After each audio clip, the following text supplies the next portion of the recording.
अमीर वह नहीं है जनाब जिसके पास अथाह संपत्ति है, बल्कि वह जिसके पास माँ बाप की सेवा करने के लिए समय है, वह अमीर है।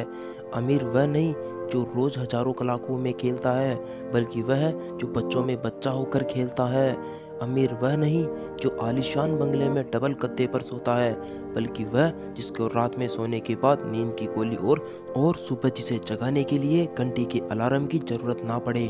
जो संतुष्ट है वह अमीर है, जिसकी पत्नी सुशील और बच्चे आज्ञाकारी है वह अमीर है। जो सेहतमंद है वो अक्लमंद है। केवल पैसा ही मत कमाओ, साथ में पुण्य भी कमाओ, ताकि मृत्यु के बाद भी जिंदा रह सको। मृत्यु के बाद जिंदा रहना आसान नहीं है, इसके लिए जीते जी ऐसे सत्कर्म करने पड़ते हैं जो इम्तिहान में अमीर छाप छोड़ जाते हैं। सत्कर्म करने से ही मोक्ष मिलता है जनाब, और मोक्ष कुछ नहीं, बस मृत्यु के बाद भी जीते रहना ही मोक्ष है। दरअसल मौत की मौत हो जाना ही मोक्ष है। ऋषभ देव और महावीर अब हमारे बीच कहाँ है जनाब? वैभव में जीना है। उनका नाम यश और जय कीर्ति जिंदा है, उनकी बंदगी जिंदा है, और बंदगी तो जिंदगी है जनाब। तुम भगवान के चरणों में फूल चढ़ाने चाहो तो इस चक्कर में मत पड़ना कि कौन सा फूल चढ़ाऊं, गुलाब का या चमेली का। चढ़ाऊं बस कोई सा फूल चढ़ा देना। दरअसल फूल चढ़ाते समय केवल इतना ही विचार करना कि आदमी का जीवन फूल जैसा होना चाहिए। जीवन फूल जैसा कोमल होगा तो भगवान के चरणों और गले में भी जगह मिल सकती है। इतना ही नहीं, भगवान अपने सिर पर भी स्थान दे सकते हैं। बस शर्त है कि हम फूल जैसा सुंदर और सुगंधित बने। दुनिया में असंभव जैसा कार्य कुछ भी नहीं है जनाब, अगर उसे पाने का दिन निश्चय कर लिया जाए तो।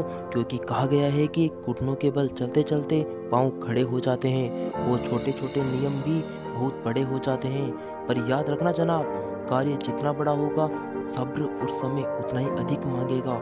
हम अपने मिशन में केवल इस कारण सफल नहीं हो पाते जनाब, हमारे सपने तो बड़े होते हैं, किंतु उन सपनों को साकार करने के लिए हम ना तो कठोर श्रम करते हैं, ना समय देते हैं, और ना ही सब्र होता है। इंसान सब कुछ जानता है जनाब कि सब कुछ यहीं छोड़ जाना है, साथ नहीं जाने वाला, फिर भी मनुष्य मूर्खों की तरह धन संपत्ति पद इत्यादि के पीछे पड़कर जीवन गंवा रहा है। माया नहीं मायापति का आश्रय करो, लक्ष्मी नहीं लक्ष्मी नारायण के दास बनो, तो ये लोक भी सुधर जाएगा, और परलोक भी। जो पिता के पैरों को छूता है जनाब कभी गरीब नहीं होता, और जो माँ के पैरों को छूता है वो कभी बदनसीब नहीं होता।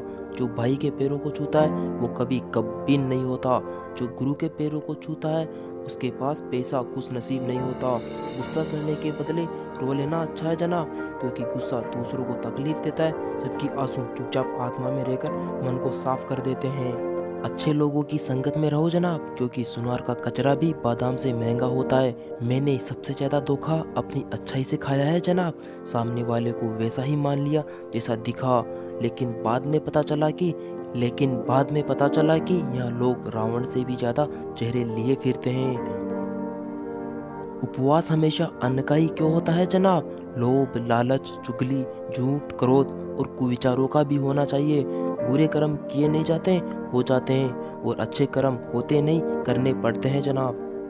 हेलो दोस्तों, आपको हमारी वीडियो कैसी लगी? अगर आपको हमारी वीडियो अच्छी लगी है तो लाइक करें, शेयर करें, और हमारे साथ बने रहने के लिए हमारे चैनल को सब्सक्राइब करें। धन्यवाद।